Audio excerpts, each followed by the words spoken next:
Muy buenos días, queridos idontonautas. Les saluda su amiga Diana Montoya desde el aula virtual de inteligencia dental. El día de hoy con una interesante conferencia patrocinada por nuestros queridos amigos de COA Internacional. Es un gusto para mí presentarles al doctor Rolando Núñez con el tema Técnicas de adhesión en la odontología restauradora. Muy buenos días, doctor Rolando. ¿Cómo está? ¿Nos escucha? Buenos días, Diana, ¿cómo te va? Muy bien, doctor. Muchas gracias. Bienvenido. Dejo a los idontonautas con usted. Un gusto tenerla Ok, aquí. muchas gracias, Diana. Bueno, buenos días a todos. Voy a salirme un momento de acá de la pantalla y vuelvo a entrar. Esto, bueno, ante todo, muchísimas gracias por la invitación, a la gente de COA, Joaquín, muchísimas gracias, como siempre, y por supuesto a la gente de inteligencia por el apoyo, ¿no? Por el apoyo, el cual nos permite utilizar este tipo de herramientas para mantenernos actualizados. Y yo siempre veo que estas opciones son muchísimo más eficientes que tener que trasladarnos a sitios, ¿no? Por lo menos para mí lo es porque desde aquí puedo tener contacto con una mayor cantidad de personas y evidentemente es mucho más cómodo para todos. Bueno, hoy vamos a hablar un poco sobre protocolos adhesivos, vamos a hablar un poco sobre las propiedades de estos nuevos sistemas adhesivos y sus diferentes aplicaciones. Las personas que no me conocen, pues saben que yo soy un amante de la cerveza, yo tomo cerveza en cualquier lugar donde me pare. Entonces, si en algún momento alguno de ustedes me llegase a ver en persona, pues estoy siempre abierto a compartir una chelita con cualquier persona que así lo solicite. Y bueno, evidentemente otra cosita que yo hago como hobby es que corro maratones. Los maratones me han permitido a mí conocerme un poco más y a raíz del sufrimiento tanto del entrenamiento como la carrera como tal, me doy cuenta que uno puede ir ampliando los límites y la capacidad para lograr prácticamente cualquier cosa que uno se proponga. Yo jamás me imaginé que iba a poder correr un maratón y bueno, ya llevo más de 10 corridos y ya he corrido estos 3 que son importantes y me quedan estos 3 para cubrir lo que llaman los 6 maratones más importantes del mundo, ¿no? Entonces, en eso estamos.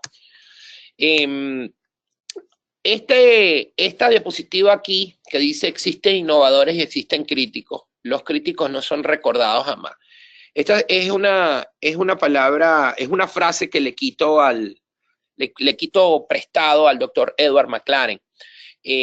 Bajo ningún pretexto yo pre, me considero un innovador, eh, pero sí he sido víctima de crítica y crítica fuerte en el transcurso de mi carrera. Y las críticas, pues evidentemente, uno las toma, uno las puede tomar de múltiples maneras. A mí la crítica realmente lo que en un inicio me empujó a tratar de ser mejor y ser más preciso y más conciso en el trabajo, siempre pensando en evitar la crítica.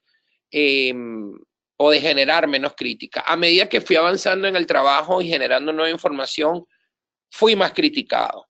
Entonces ya a estas alturas de mi vida, pues realmente me tiene sin cuidado la crítica.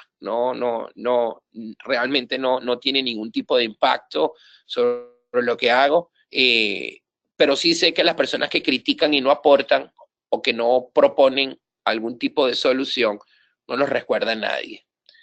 Y eso para mí es importante porque lo que uno hace debe tener un tipo de eco en, en las personas que te escuchan, ¿no? Entonces, bueno, no voy a hablar de mi currículum porque no es tan importante. Lo importante es la información que vamos a compartir hoy. Yo lo que soy es un simple comunicador, yo no soy profesor, yo no soy maestro, yo no soy un genio, yo no soy un superhumano, yo sencillamente soy un odontólogo el cual se formó para hacer investigación dentro de un laboratorio y también tuve experiencia clínica de 18 años, lo cual debe valer para algo. Y esa información que generé en mi clínica, más la información que he generado en estos 17, 18 años de trabajo continuo en laboratorio de investigación, me sirve para comunicar un mensaje. Y eso es lo que yo pretendo hacer. Yo no hago esto por la fama, no lo hago por el prestigio, lo hago sencillamente porque la odontología así se lo merece y yo considero que la odontología siempre tiene que buscar la manera de ser mejor y para eso es que tenemos que aportar. Entonces, entre los tópicos de hoy, vamos a hablar un poco de sensibilidad postoperatoria y vamos a hablar de compatibilidad adhesiva. Esos son los dos tópicos que vamos a conversar hoy. Y evidentemente vamos a hablar de algunos protocolos, pero más importante que hablar de recetas de cocina, porque muchísimos colegas siempre que yo dicto conferencia me dicen, ajá, dame la receta, o sea, dame el paso a paso. Yo creo que los pasos a paso se generan de manera orgánica a medida que la gente realmente conoce qué es lo que está sucediendo. Es muy difícil esto que una persona tenga la capacidad de hacer un paso a paso sin saber hacerlo de manera correcta, sin saber el porqué de cada uno de esos pasos. Hoy en día tenemos esta cantidad de adhesivos aquí disponibles y más. Yo estuve revisando la cantidad de adhesivos disponibles en los Estados Unidos nada más y sobrepasaban los 120 productos. 120 posibilidades, 130 posibilidades. La pregunta es cuál utilizo, cómo lo utilizo y por qué lo utilizo. Entre algunos, y esto es una diapositiva que está ya desactualizada, de los adhesivos universales tenemos el Scotch Bond, el All Bond de Visco, el Prime and Bond Elected Dentsply, y hay otros más, Futura Bond Universal, Clearfield Universal y XTR de Kerr, que quizás fue el primer adhesivo que no fue catalogado como universal, pero sí fue el primer adhesivo que estableció que podía ser utilizado en técnica de grabado total y técnica de autoacondicionamiento. Todos estos adhesivos, ¿verdad? Tienen ciertas características, los cuales los separan de los adhesivos convencionales, tanto de autoacondicionante como los adhesivos para la técnica de grabado total. En realidad, la pregunta es, ¿cuál estás utilizando? ¿Cuál es mejor y por qué? Esa es la pregunta que todo el mundo se hace. Y bueno, vamos a hablar un poquito de eso, ¿no? Vamos a hablar un poquito de eso. Yo les recuerdo que yo soy gerente de investigación clínica en un laboratorio acá en Chicago. La empresa se llama Visco. Aquí se producen materiales odontológicos de alto calibre.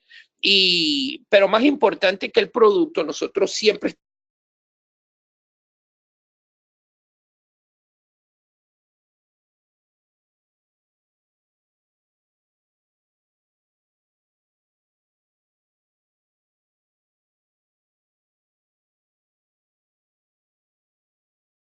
nosotros emular ese comportamiento e inclusive mejorarlo, ¿no? Y de eso se trata, de investigar y desarrollar.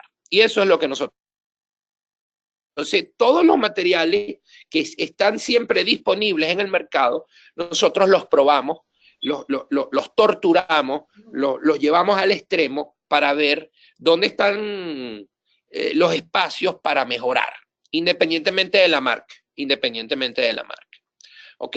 En un inicio, las personas que tengan por lo menos 15 años de 15 o más, 20 años de haberse graduado como odontólogo, cuando uno estudió en la universidad, a uno le decían que uno tenía que grabar el esmalte con ácido fosfórico y que el ácido fosfórico no debía caer en la dentina porque iba a matar el diente.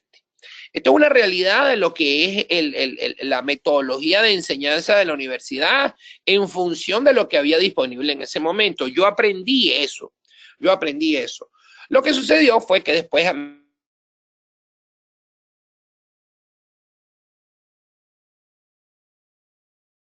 mediados de los años 80, pues un adaptado de la dentina para lograr adhesión. Muchísimos odontólogos aprendimos esta técnica ya después de haber salido de la universidad. Entonces tuvimos la osadía de comenzar a aplicar la técnica, la aprendimos en nuestros consultorios y cometiendo errores, cometiendo muchísimos errores porque a pesar de que el concepto sale a la calle, la técnica no estaba depurada, habían demasiados inconvenientes, había la presencia de sensibilidad y bueno, pues el fracaso, yo no voy a decir fracaso, yo lo que voy a decir es que habían inconvenientes los cuales te ponían a dudar de si esta técnica realmente o este concepto había que abrazarlo. Esto cambió, la técnica fue depurada y los materiales pues comenzaron a funcionar de una manera prístina y la adhesión a dentina y a esmalte pues es día. Las empresas comenzaron a evaluar cuáles eran las necesidades del clínico y una de las cosas que ellos lograron entender fue que los adhesivos iniciales de grabado en dentina y esmalte eran de 3 pasos donde se colocaba el primer y de manera separada, o sea, se hacía el grabado, se colocaba un primer y luego se colocaba una resina adhesiva, se hacía en 3 pasos de manera separada. Pues la gente siempre le ha apuntado a lo que es la conveniencia, sobre todo en odontología. Entonces nacen los adhesivos de 2 pasos y estos adhesivos pues necesitaban la utilización de ácido fosfórico como un elemento para obtener adhesión en esmalte y dentina y el acondicionador y la resina adhesiva como tal estaban incorporados en una sola botella. Esta es la técnica más utilizada en el mundo, es la que la mayoría de los odontólogos ya sea o aprendieron a utilizarla en la universidad o la siguen utilizando en su consultorio y es la más popular. Y esto es a nivel mundial. Resulta que, bueno, la sensibilidad postoperatoria es algo que aparece, que es algo que está allí presente de manera recurrente, no ocurre en todos los casos, pero sí la gran mayoría de los odontólogos pues experimentaba algún tipo de sensibilidad asociada a lo que es la técnica de adhesión. Hay una gran diferencia entre una sensibilidad por razones de oclusión y una sensibilidad por razones de adhesión. Y eso ocurre, eso está allí, eso está presente y cada día que yo dicto conferencias y hago la misma pregunta, ¿cuántos hacen grabado total y cuántos presentan algún tipo de sensibilidad? La gran mayoría dice que sí. No es consistente, no es constante, no es en todos los pacientes, pero está presente. Y es por eso que nacen los sistemas ellos cuando salen al mercado, su punto más importante de promoción es que se evita la sensibilidad postoperatoria y ya voy a explicar eso más adelante, porque estos sistemas evitan la sensibilidad postoperatoria. Evidentemente, al haber esa fractura, pues hay una cantidad de personas que siguen utilizando los sistemas de grabado total, pero hay una buena cantidad de personas que se cambian a sistemas autograbadores o autocondicionantes. Y son sistemas que al salir al mercado salen en presentación de 2 pasos, donde tienes un componente grabador e imprimador o acondicionador y luego tienes un componente de resina adhesiva, sin la utilización del ácido fosfórico. Vuelve de nuevo la cuestión de la conveniencia y colocan todo en una sola botella. Lastimosamente, este tipo de sistemas, que los llamaban sistemas de 7ª generación, aunque yo no creo en esto de las generaciones, pero hay mucha gente que todavía se rige por ese tipo de nomenclatura. Estos sistemas no eran muy efectivos, no eran compatibles, tenían mucho contenido de agua, tenían muchísimos inconvenientes, los cuales pues le dieron a lo que es la filosofía del autograbador o autocondicionante una mala reputación.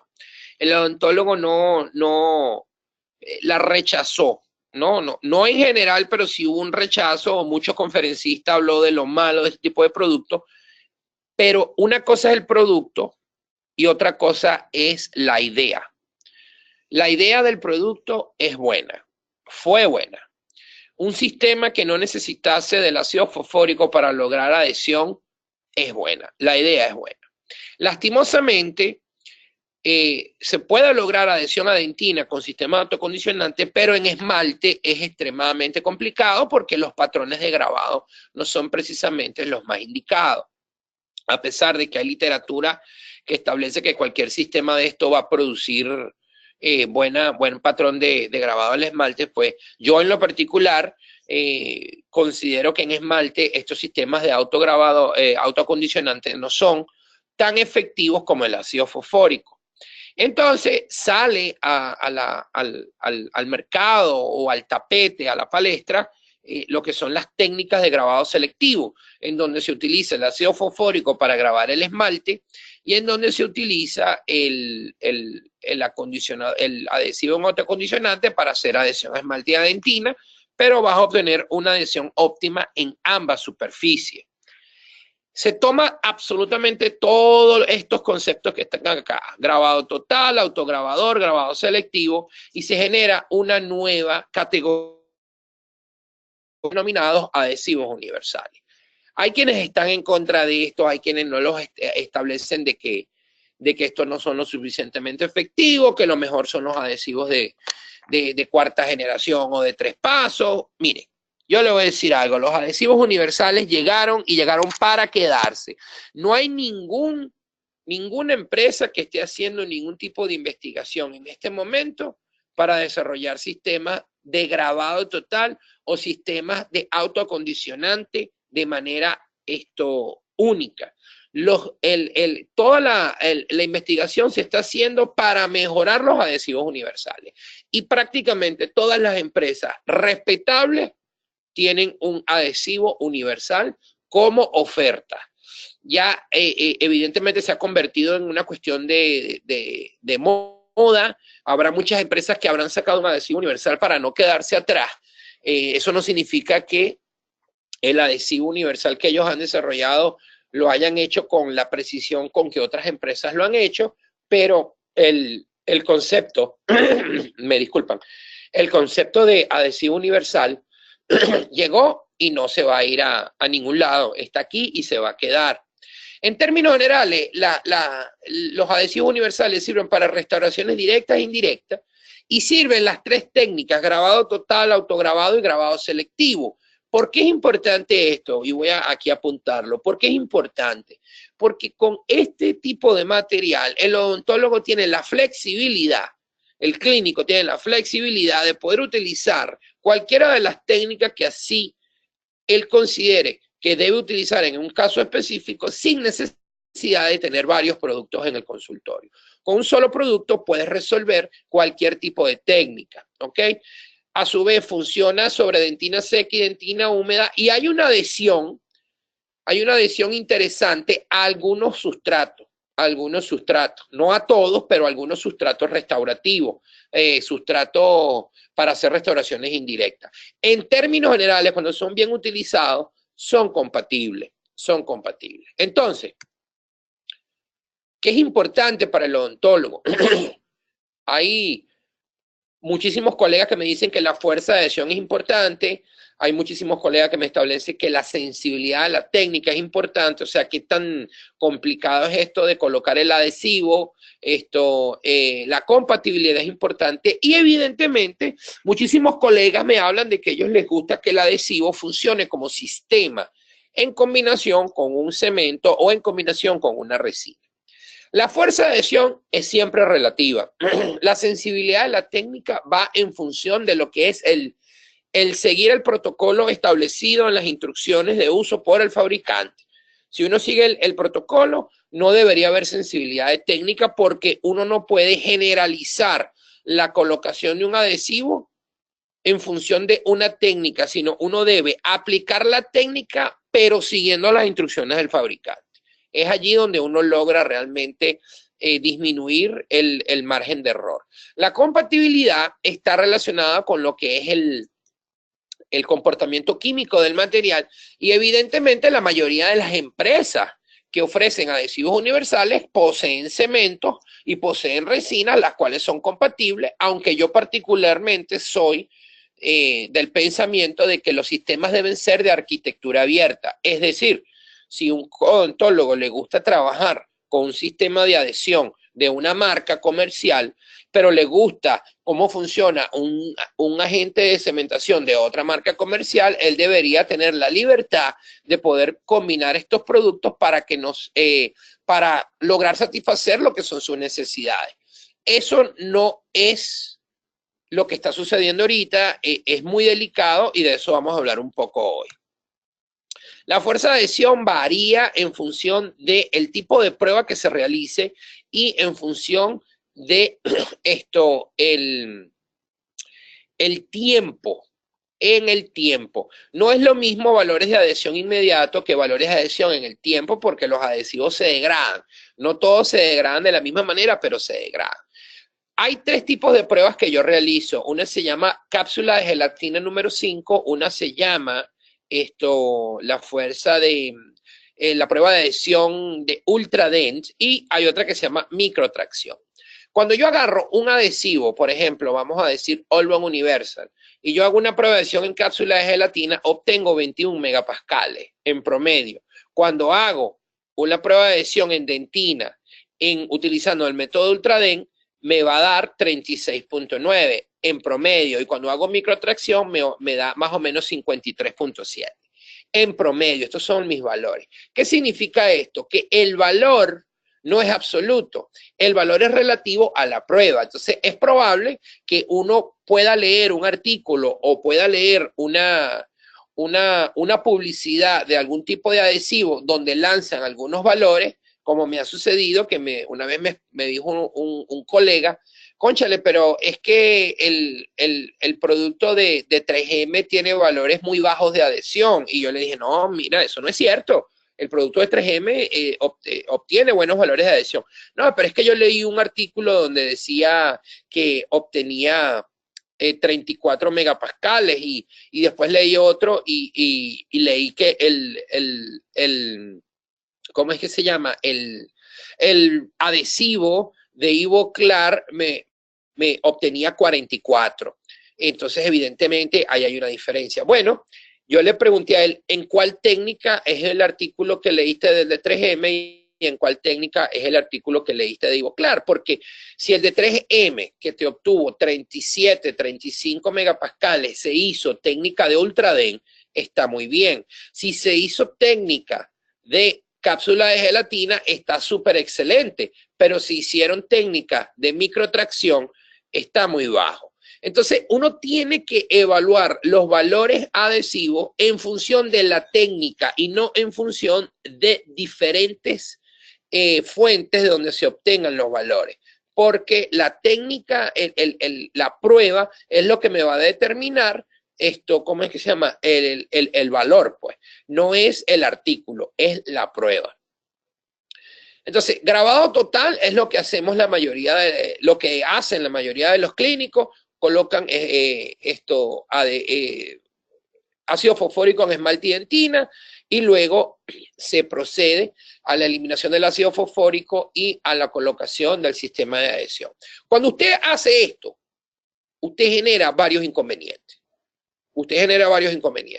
Ahora, tienes una capa de desecho, la cual, según establece la técnica, necesito eliminarla para poder pegarme a esta dentina que está acá, hacer adhesión en esta dentina. Para eliminar la capa de desecho, yo lo que voy a hacer es grabar con ácido. Entonces vean ustedes aquí todos estos círculos que están acá. Estos son canalículos dentinarios. Esta es dentina que fue grabada. Esta es dentina sin grabar. Entonces se ve la diferencia, pues se abren los canalículos dentinarios y se elimina la capa de desecho. Aquí tienes una mayor magnificación y aquí tienes una mayor magnificación. Entonces, cuando tú haces esto, tú logras, ¿verdad? No solamente abrir el canalículo dentinario, ¿verdad? Sino que también vas a, elimina la capa de desecho, abre el canalículo dentinario, pero vas a exponer colágeno. Y este colágeno es extremadamente sensible a los avatares del aire, a los avatares de la deshidratación. Y este colágeno pudiese colapsar. Si el colágeno colapsa, me va a tener un efecto negativo sobre lo que es la capacidad de penetración del adhesivo a través de la capa de colágeno expuesta y dentro del canalículo dentinario, y esto esto pudiese evitar un correcto sellado de estos canalículos con el adhesivo. Nosotros tenemos la mala costumbre de utilizar aire, ¿verdad? Cuando queremos eliminar el exceso de agua de la dentina, después que hemos lavado el ácido. Una vez que nosotros hacemos eso, este colágeno puede colapsar. La recomendación, y aquí viene el primer tip clínico, sería no utilizar aire para eliminar el exceso de agua. Una manera ideal que yo aprendí con el tiempo, ¿verdad? Es utilizar alta succión para eliminar el exceso de agua.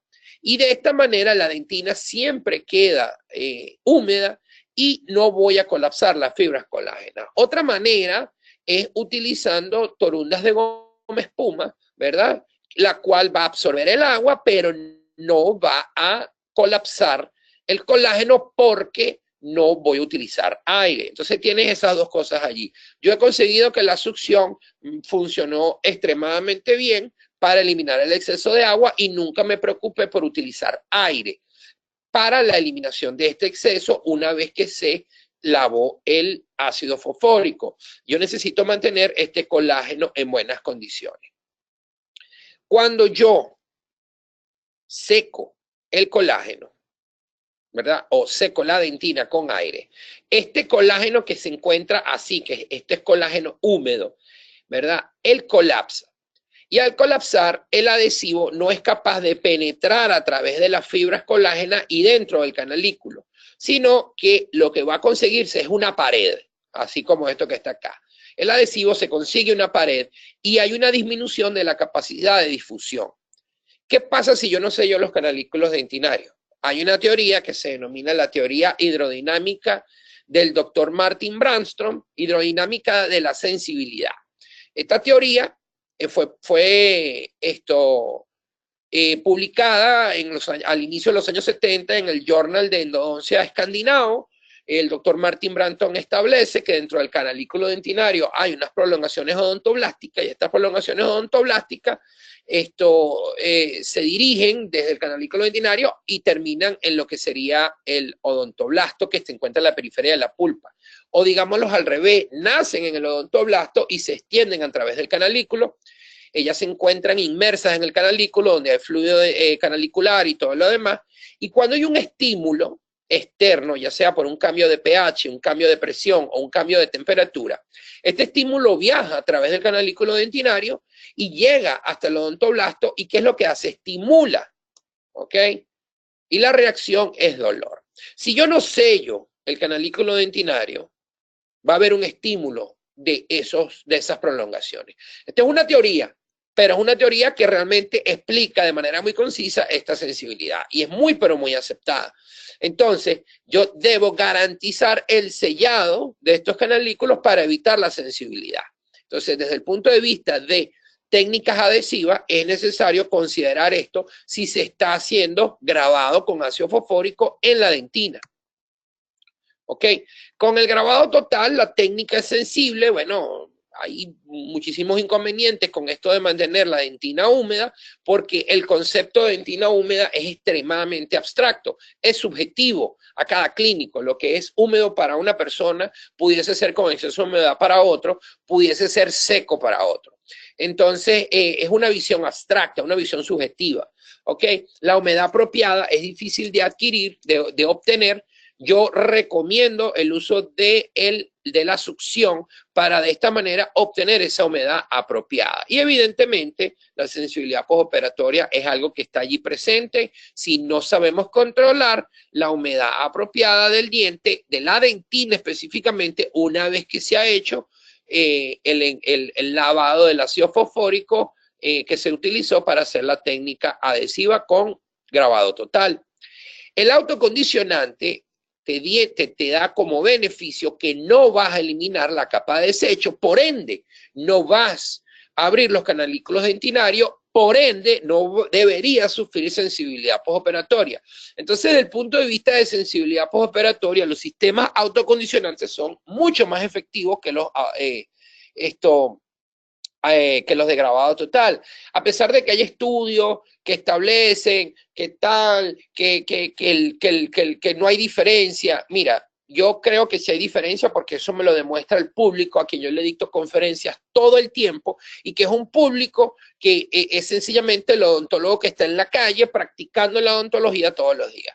En este caso de cuando hacen estudios en las universidades, donde las personas a quienes están siendo evaluadas están calibradas y todo lo demás, ahí para mí pierde validez el estudio porque yo necesito saber qué es lo que vive el odontólogo de la calle todos los días. Ese es el que a mí me interesa y ese es el que yo quiero saber cómo reacciona cuando utiliza una técnica y cuando utiliza la otra técnica.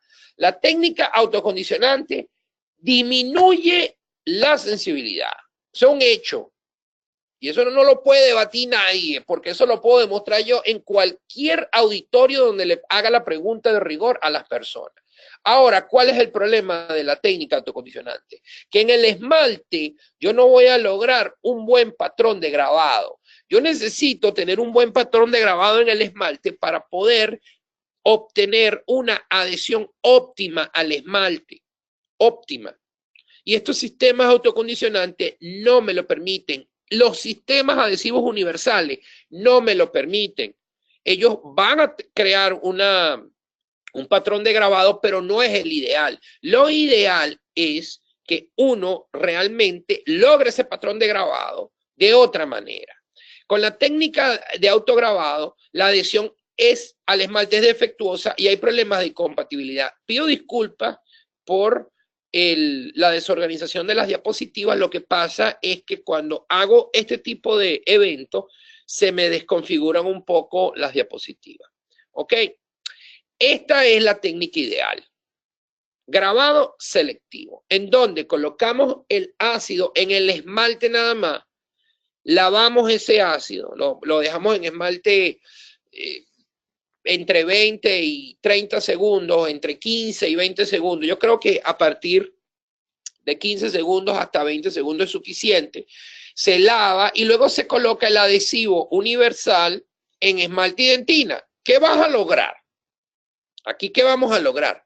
Perdón, ¿qué vamos a lograr aquí? Adhesión óptima a esmalte y una buena adhesión a dentina, la cual con los adhesivos universales es prácticamente equivalente a a la adhesión que se obtiene con sistemas de grabado total y no vamos a obtener sensibilidad.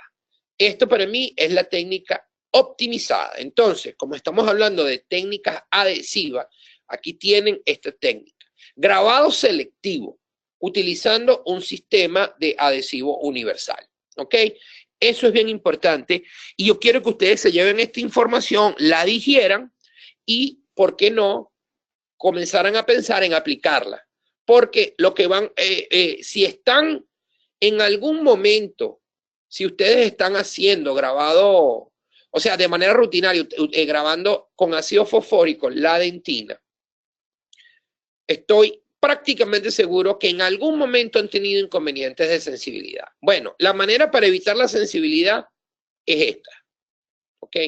Esta técnica los va a ayudar a evitar ese tipo de inconveniente. Ahora, ¿qué es lo que sucede?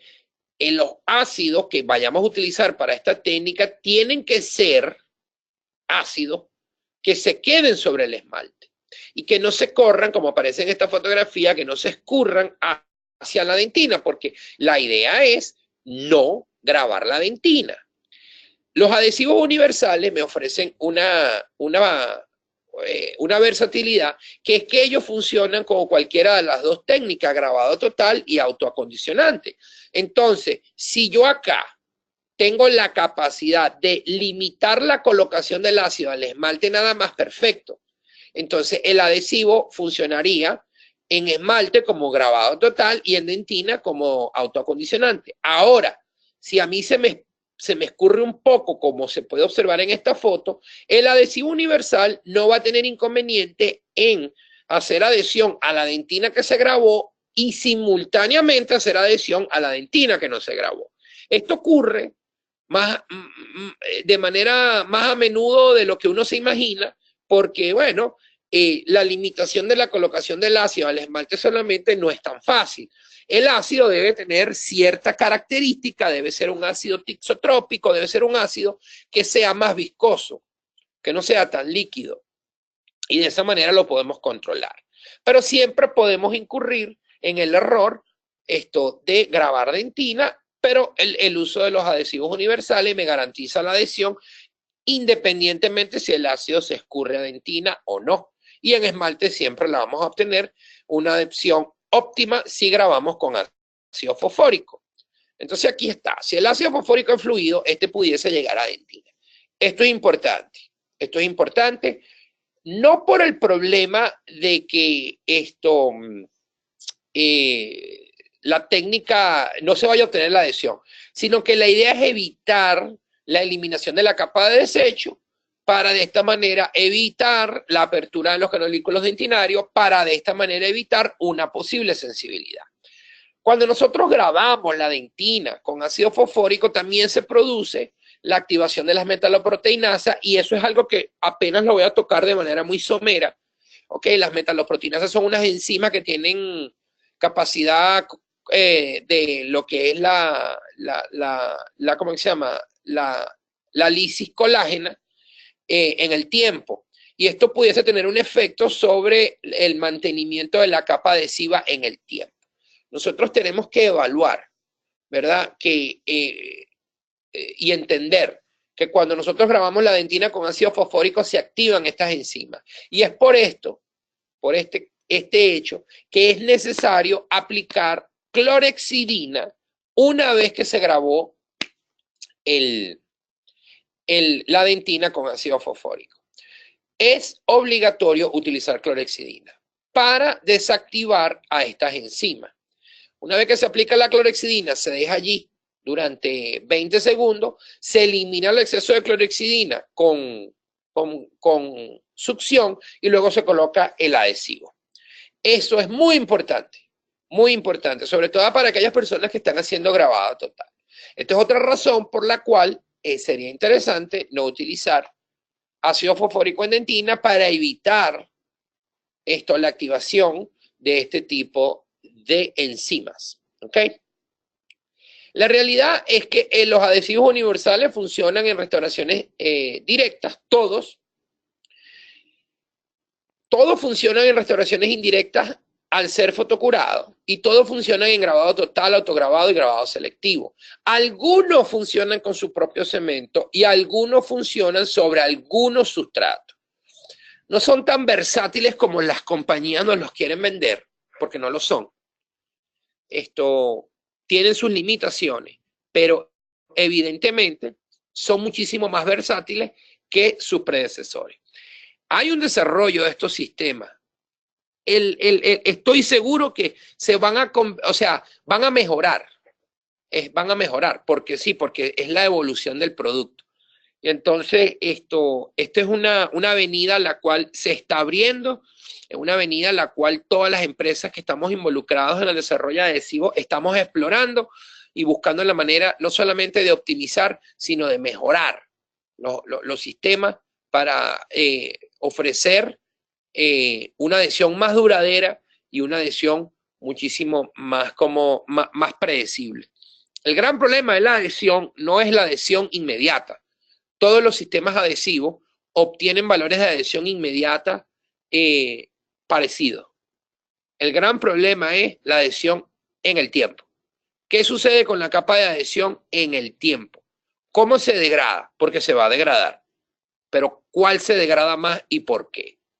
Eso es, a mi juicio, el punto álgido del desarrollo. Es en el tiempo. Y lastimosamente, cuando uno desarrolla materiales, hacer pruebas en el tiempo, esto no te permite mantenerte dentro del tapete del mercado, porque las casas comerciales sacan productos a la calle de manera indiscriminada antes de hacer las pruebas necesarias, y lastimosamente se convierte en una carrera por mantener lo que es la cuota de mercado. Yo particularmente estoy haciendo estudios de comportamiento del adhesivo en el tiempo, y y me ha parecido bien interesante y enriquecedor porque realmente tengo una mejor idea de cuáles adhesivos funcionan mejor y por qué en el tiempo. Entonces, hay un monómero funcional desarrollado por la casa Kuraray, ¿verdad? Es una casa japonesa que se llama MDP. Y el MDP es un monómero que promueve la adhesión, el cual ha presentado el mejor comportamiento en el tiempo que todos los demás monómeros funcionales. Kuraray mantuvo una patente sobre el monómero, la patente se venció y eso le permitió a una buena cantidad de empresas entender el comportamiento del MDP, de incorporarlos en sus sistemas de adhesión. El MDP es el mejor monómero funcional disponible en la actualidad. Y eso está en la literatura. ¿Me entiendes? Eso está en la literatura. ¿Ok? Y es importante que nosotros entendamos que el MDP es quizá lo que le otorga a los sistemas adhesivos universales esa versatilidad y esa característica de ser mejores a los que no contienen MDP. Ahora, el MDP tiene buena adhesión al metal, a la resina, al circonio, siempre y cuando sean fotocurados. Es decir, usted puede utilizar un adhesivo que contenga MDP como un acondicionador de superficies metálicas, como un acondicionador de superficies de resina, tanto directa como indirecta, y como un acondicionador del circonio, siempre y cuando usted lo fotocure. Hay acondicionadores como por ejemplo el Z Prime de Visco, el Ceramic Primer de Kuraray, el Monobond Plus de Ivoclar, los cuales funcionan como acondicionadores de esta superficie, pero no sirve como acondicionador, como adhesivo dental, ¿verdad? Yo creo que siempre lo mejor es tener acondicionadores de uso exclusivo de la superficie.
Estoy pensando cuando estuve elaborando esta conferencia sobre los tópicos y y yo elaboré la conferencia con las recetas de cocina, ¿verdad? Paso 1, paso 2, paso 3.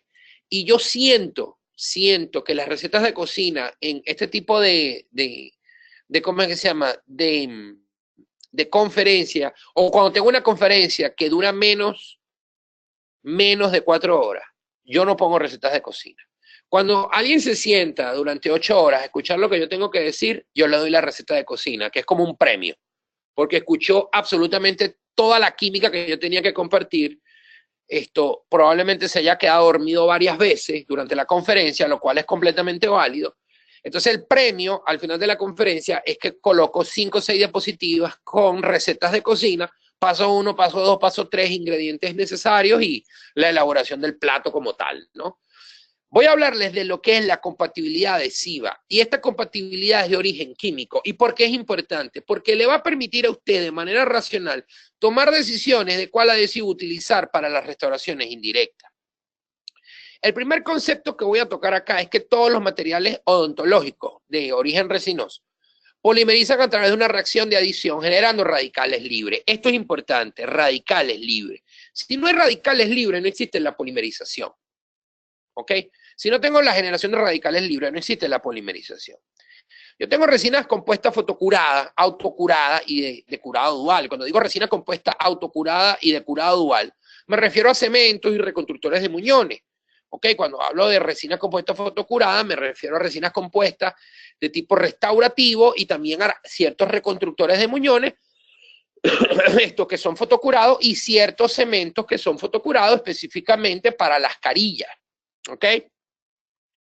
Entonces, estos cementos contienen ciertos componentes. La fotocurado contiene canforquinona, que es el fotoiniciador, y unas aminas. Los de autocurados contienen peróxido de benzoilo y una amina terciaria, y los duales contienen la combinación de estos acá. La canforquinona, que es el fotoactivador, y la reacción base catalizador ¿cómo es que se llama? Del peróxido del benzoilo y la amina terciaria. ¿Ok? La pregunta, cuando yo tengo todos estos adhesivos de grabado total, autograbado, universal, autocurado, es que si son compatibles entre sí. ¿Puedo utilizar una resina de curado dual con un adhesivo universal? ¿Lo puedo utilizar de la misma marca a diferentes marcas? Y la respuesta es sí y no. En el año 2000 hizo una publicación muchísimo la utilización de un sistema de adhesión de grabado total como agente adhesivo, utilizando dos tipos de resina, una resina fotocurada y una resina de curado dual. Cuando él utilizó este sistema de adhesión, Z100 es resina fotocurada y Bifil 2B es una resina de curado dual.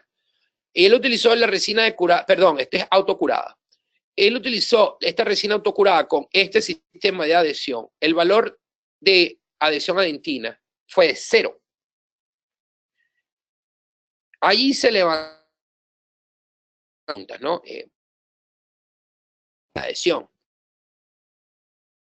La doctora Sanares, materiales dentales en el 2001, utilizas diferentes tipos de adhesivo y utilizas resina fotocurada. Los adhesivos van a ser todos extremados. Cuando utiliza una resina autocurada, los valores adhesivos van a variar. Y van a variar en relación a menos pH tenga, va a... ¿Ok? Ahora, tú tienes un producto como Prime and Bond, este es el mismo producto que utilizó el Dr. Swift, tenía OptiBond solo, que es de Care, tenía Single Bond de 3M, y este que está acá era One Step de Visco, en el estudio. Y tú tienes diferencias en pH. Entonces, por ejemplo, ¿cuál es la diferencia entre Single Bond de 3.6, Prime Bond de 2.6, los restas, te da 1, 10 elevado a la 1, porque es logarítmico? Entonces, este producto es 10 veces más ácido que este, porque este pH es un pH ácido. Cuando yo veo este pH, que también es ácido, 4.6 menos 2.6, me da 2, 10 elevado a la 2, 100 veces. Este es 100 veces más ácido que este que está acá. Y por eso veo estas diferencias en los valores. El pH tiene un tremendo efecto sobre la polimerización, o por lo menos sobre el valor de adhesión entre el adhesivo y entre el cemento y la dentina. El pH del adhesivo, ¿ok? En este caso. Ahora, yo me hice varias preguntas y cómo yo demostraba esto del pH y cómo realmente el pH tiene un efecto sobre la polimerización, porque a mi juicio el efecto es en la polimerización, no en la adhesión, sino en la polimerización. Hay la manera de poder demostrar qué tan bien polimerizado está un producto a través de la medición del calor que se genera. ¿Ok? Si tú, por ejemplo, ¿te recuerdas cuando manejabas acrílico, que mezclabas el polvo con el líquido y comenzaba el acrílico a ponerse caliente? Esa reacción exotérmica te estaba indicando que está polimerizando. Y eso se debe a la fricción que se genera a través del proceso de polimerización, la fricción entre las moléculas de monómero. Disculpen. Yo puedo medir esa cantidad de calor. Mientras más calor hay mayor polimerización porque hay mayor conversión de monómeros a polímeros. Entonces, se toma ¿cómo es que se llama? Una resina autocurada y se le agregaron diferentes concentraciones de organofosfato y se midió el calor, ¿verdad? Entonces, yo tengo acá mi base en donde esta es la base, digamos, el control. Una resina autocurada, no se le agregó absolutamente ningún componente de bajo pH y se midió el calor y se pudo obtener que en 120 segundos obtuve aproximadamente 200 joules sobre gramo de calor de reacción exotérmica. A esa misma resina se le agregó 2% de organofosfato. El organofosfato es un monómero de bajo pH. Y pude observar que tardó 270 segundos en producir 150 joules sobre gramo. Después se le agregó 3%, 520 segundos.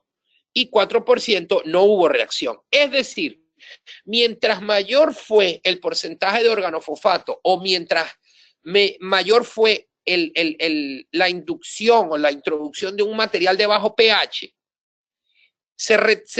eso tuvo un impacto en el retraso de la polimerización, en la calidad de la polimerización y evidentemente en la presencia o no de polimerización. El bajo pH inhibe el proceso de polimerización. Eso es lo que me dice este cuadro. Cuando yo tengo un adhesivo que lo coloco sobre la dentina y lo polimerizo, se me genera una capa inhibida por el oxígeno. Y esa capa inhibida por el oxígeno no es más que monómeros sin reaccionar. Cuando yo coloco una resina, la resina va a estar sobre la capa inhibida por el oxígeno. Ahora, ¿qué pasa? Y me disculpan, ¿qué pasa? Que si el adhesivo que yo coloco es de bajo pH, la capa inhibida por el oxígeno va a ser de bajo pH. Y la resina va a entrar en contacto con ese medio ambiente de bajo pH. Y cuando yo pongo resina, puede ser una resina fotocurada, autocurada o de curado dual.